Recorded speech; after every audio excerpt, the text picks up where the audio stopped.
Sementara itu pemirsa, saksi ketiga dari sidang sengketa hasil Pilpres dengan agenda pembuktian pemohon, Arif Patra Wijaya mempertanyakan putusan siang DKPP yang membutuhkan waktu lebih lama dari biasanya dalam memutuskan perkara.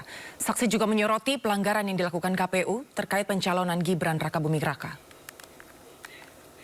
Oleh karenanya, pada waktu itu TPDI dan saya sendiri bersedia untuk memberikan bantuan hukum secara pro bono untuk mengadukan pelanggaran kode etik yang dilakukan oleh KPU.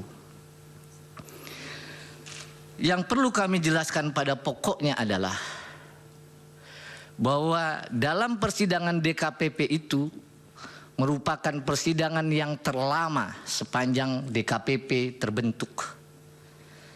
Kami mendaftarkan bulan November, dibuka persidangan 4 kali, baru diputus Februari 2024. Padahal kita tahu biasanya DKPP tidak lebih dari 2 minggu. Yang mulia, bahwa dalam pengaduan itu, DKPP telah memutus perkara pada tanggal 5 Februari 2024. Sebelum saya sampaikan fakta persidangan dan putusannya, izinkan kami menyampaikan satu kutipan dalam kesimpulan TPDI Jilid 2. Without ethic, man has no future. This is to say, mankind without them cannot be itself. Ethics determine choices and action and suggest difficult priorities. Tanpa etika manusia tidak mempunyai masa depan. Artinya tanpa etika manusia tidak bisa menjadi dirinya sendiri.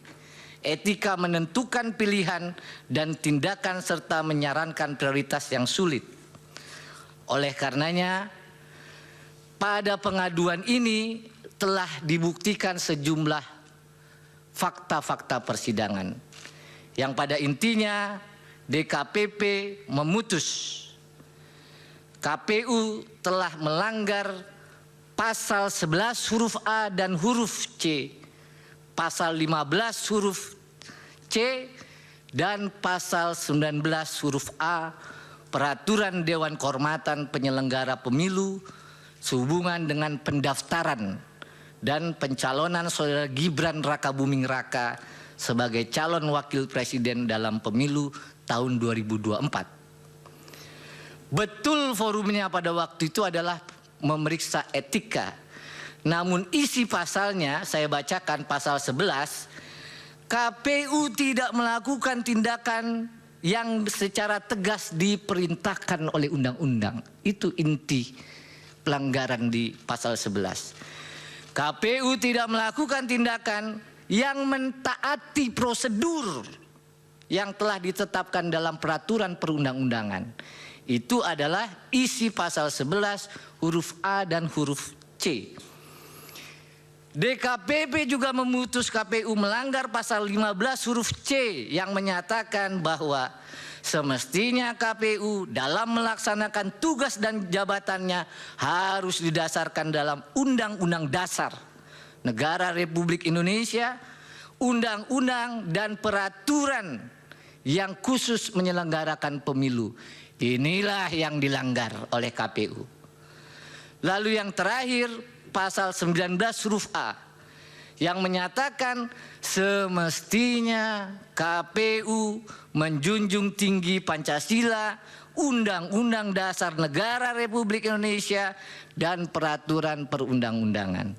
Oleh karenanya yang mulia, DKPP pada tanggal 3 November 2023 memutus mengabulkan pengaduan para pengadu untuk sebagian. Yang kedua, menjatuhkan sanksi peringatan keras terakhir ketiga maksudnya. Dalam perkara 135, 136, 137, 141 kepada saudara Hasyim Asyari selaku teradu 1 pada waktu itu. Yang ketiga, menjatuhkan sanksi peringatan keras kepada semua anggota KPU. Terakhir yang mulia saya sampaikan, kalau saja KPU dalam persidangan itu ahli menyampaikan yang diajukan di bawah sumpah, kalau saja KPU tidak melanggar pasal-pasal yang disebut tadi, pasal 15 huruf C, pasal 19 huruf A, maka tentu saja saudara Gibran Rakabuming Raka tidak akan lolos dalam verifikasi dan ditetapkan sebagai calon wakil presiden dalam pemilu.